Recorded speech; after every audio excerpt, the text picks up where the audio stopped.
que esse é um dos problemas com o Trump. Tem o que ele fala e o que ele faz. E a gente nunca sabe o que ele tá falando é o que ele vai fazer ou não é. Ele é uma figura errática, imprevisível, esse é o comportamento dele.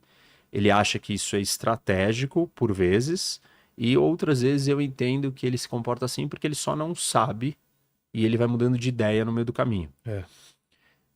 Vai tateando, né? Então, o que ele pode estar, quais são os caminhos, o que ele diz que vai fazer, o que ele diz que não gosta de fazer, e ele vendeu isso na campanha dele. O mundo está caminhando para a Terceira Guerra Mundial. Eu sou o caminho da paz. E eu não vou provocar guerras. Ele estava brigando com a filha do Dick Cheney, que era o vice-presidente americano. E alguns dias antes da campanha, era o vice-presidente quando o Bush era o presidente. E alguns dias antes da eleição, durante a campanha... O Bush que é republicano também, né? Republicano, Mas é que o Trump brigou com todos quase republicanos. Ele reinventou o que é ser conservador e republicano. Mas essa é uma outra discussão. Bom, mas aí ele estava discutindo com ela publicamente e ele virou e falou assim: ela é viciada em guerra. Eles querem guerrear. Esses falcões neo-republicanos dessa época do Bush, eles gostam de guerra. Ao longo da vida política dele, ele falou: eu vou tirar os Estados Unidos das guerras do Oriente Médio. Vou sair do Afeganistão. Não foi ele que fez a retirada, mas ele falou que iria fazer isso. Ele começou esse processo. Ele foi lá e encontrou com o Kim Jong-un. Eu vou fazer a paz. Ele diz que ele não gosta de guerras. Se ele não gosta de guerras, ele não vai trazer a paz pela via da guerra. Ou seja, a guerra também é um caminho para a paz. Né? Claramente. Que é a terceira opção que eu expliquei, que é na base da força. Então, ele diz isso, eu não sei o que ele vai fazer, ele não fez isso em 2016. Ele realmente não fez paz pela guerra. Ele não tem mostrado que ele tem esse perfil. Então, não me parece que ele vai derrotar os inimigos americanos.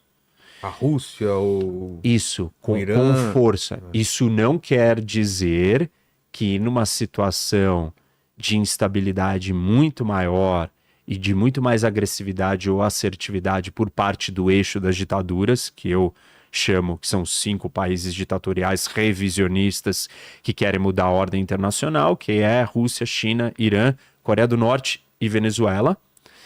Esses 5 países estão unidos. E isso não quer dizer que se eles derem passos muito agressivos, que o Trump, em condição nenhuma, de jeito nenhum, usaria a força para contê-los. Estou dizendo que parece que ele não vai iniciar nenhum movimento brusco. Mas responder...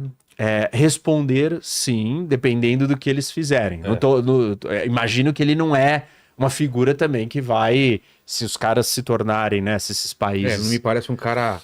que quer demonstrar fraqueza também diante nesse nível, Claro que nós estamos aqui no hipotético, não sabemos exatamente qual situação estou falando, só estou dizendo que não é sobre toda e qualquer condição que o Trump ficaria pacato ou passivo, buscando a paz. Essa paz sem briga. Então tem momentos que ele poderia buscar essa briga. Então, se ele não vai fazer essa terceira, sobraram as outras duas.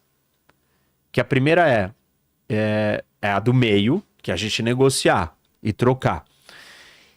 As posições do Trump, elas oscilam entre esse segundo tipo de paz e o primeiro tipo de paz.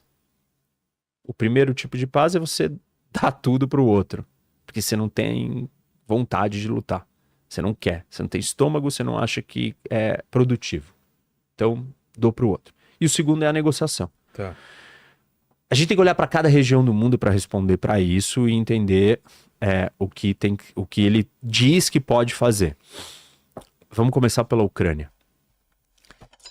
Na Ucrânia, ele diz que ele vai fazer a paz, um acordo de paz, no primeiro dia do mandato dele. Então, ele não vai certamente dar mais dar soldados, dar armamento, ele não vai lá ajudar a Ucrânia a vencer. Envolver a OTAN nisso. Isso, ele não vai ajudar a Ucrânia a vencer a Rússia. Aí sobrou negociar, botar o Putin, fazer o Putin e o Zelensky negociarem e fazer um acordo.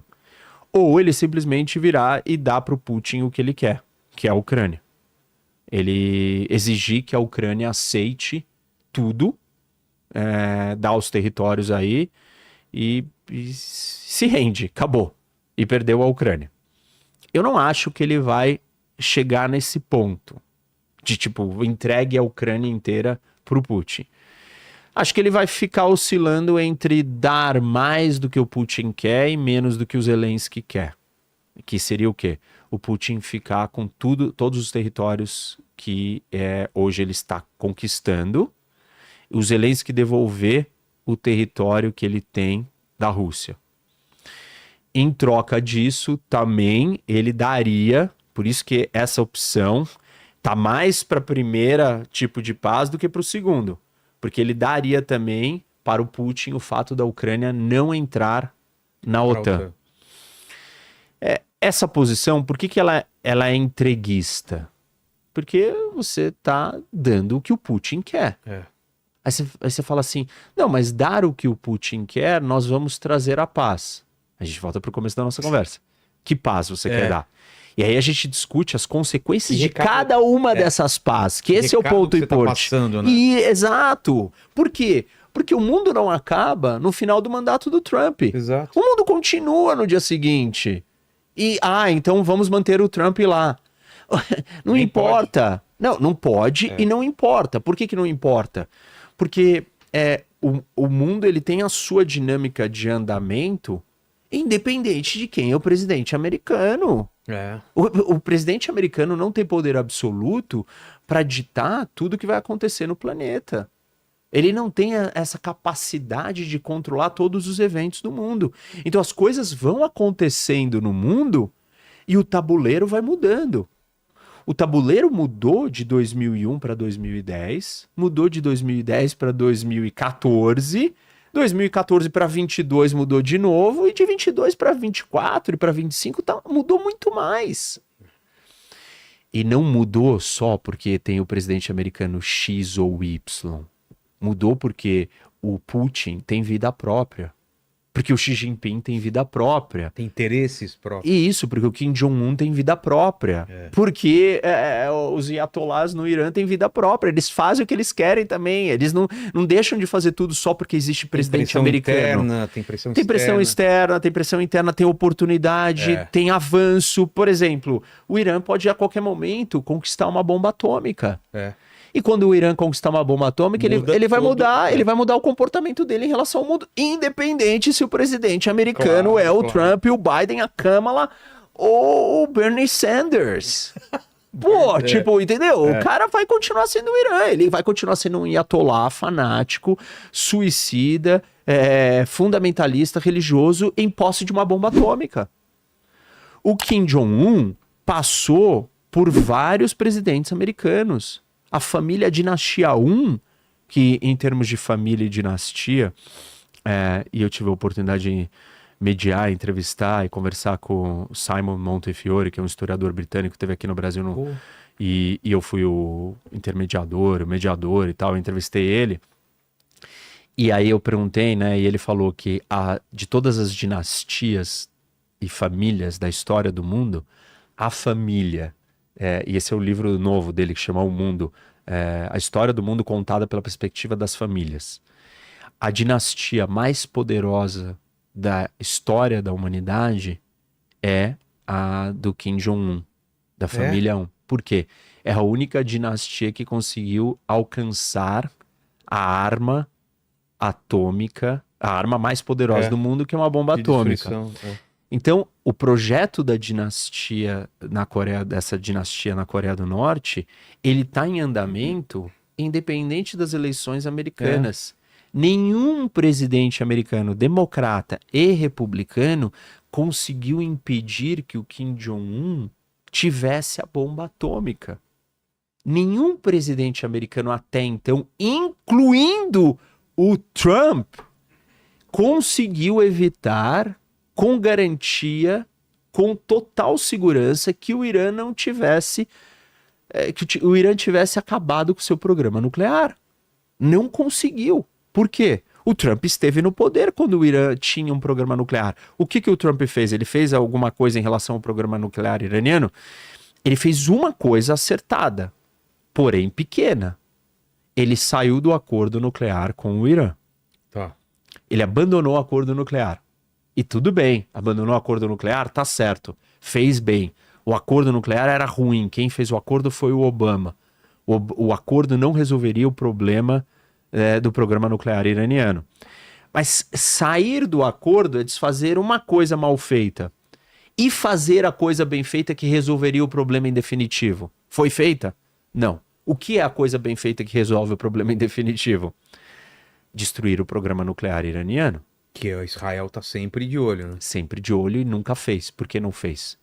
Porque Bush não deixou. Ah, é? Porque Obama não deixou. Porque Trump não deixou. Porque Biden não deixou. E aí a gente volta de novo para a mesma pergunta. O presidente americano atual, o novo presidente, Trump 2, O laranjão. vai deixar Israel atacar, ou ele vai dar a ordem para atacar e destruir o programa nuclear iraniano? Ou fazer vista grossa também? Se ele não fizer isso, ele não está trazendo a paz. Ele está trazendo a paz naquele período. Daqui 3 anos, ou 2 anos, ou 1 ano, ou no meio do mandato dele, o Irã vai lá e vai se declarar um país atômico. O Irã atômico, nós não caminhamos para mais perto da paz no mundo. Nós caminhamos mais perto de uma grande guerra. O Trump tem o poder de resolver isso. Em teoria, ele pode escolher fazer um ataque ou permitir que Israel faça um ataque que aumenta em muito as chances do programa nuclear iraniano ser destruído em definitivo. Como já fez no passado, Israel, né? Exato. Que não assumem, né? Mas Não, até... assumiram? No Iraque, e não assume na Síria, mas no Iraque todo mundo sabe. Tá. Nos anos 80 no Iraque e em 2007 na Síria. Aí tem uma outra pergunta que a gente deve fazer para aqueles que querem ser críticos e realistas de verdade. Eu estou dizendo aqui que, então, para resolver o problema do Irã, tem que destruir o programa nuclear. Israel não vai fazer isso sozinho, sem autorização dos Estados Unidos ou sem os Estados Unidos fazendo.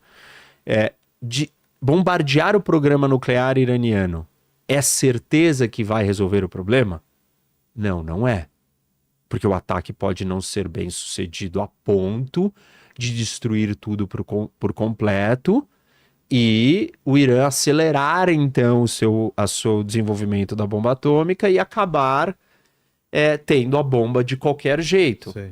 Mas a chance de dar certo é melhor do que não fazer nada. Todos os presidentes americanos, há décadas, estão sentados em cima do problema e jogando o problema para baixo do tapete. Inclusive o Trump. Por quê?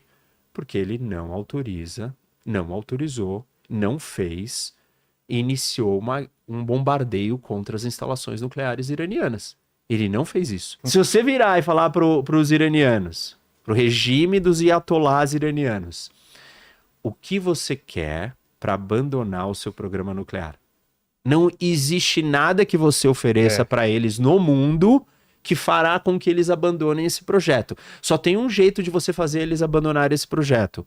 Você usar a força e falar: eu não vou permitir que você tenha essa arma. E aí a pergunta é: o Trump está disposto para permitir isso? No seu primeiro mandato ele não esteve. Ele estará nesse? Se você me perguntar, do ponto de vista para trazer estabilidade para o mundo, para mim você vai trazer estabilidade e vai resolver um problema que pode levar a uma grande guerra, você precisa destruir as instalações nucleares iranianas. Então, o caminho para a paz, na minha análise, Passa por isso. passar por destruir o programa nuclear iraniano. Putz, que isso é bem complicado. O Trump vai fazer? Não acredito. Também eu não acredito. Então pronto. A maioria que ama o Trump vai dizer, não, mas ele não precisa fazer isso. Mas fazer vista grossa pra Israel destruir? Talvez.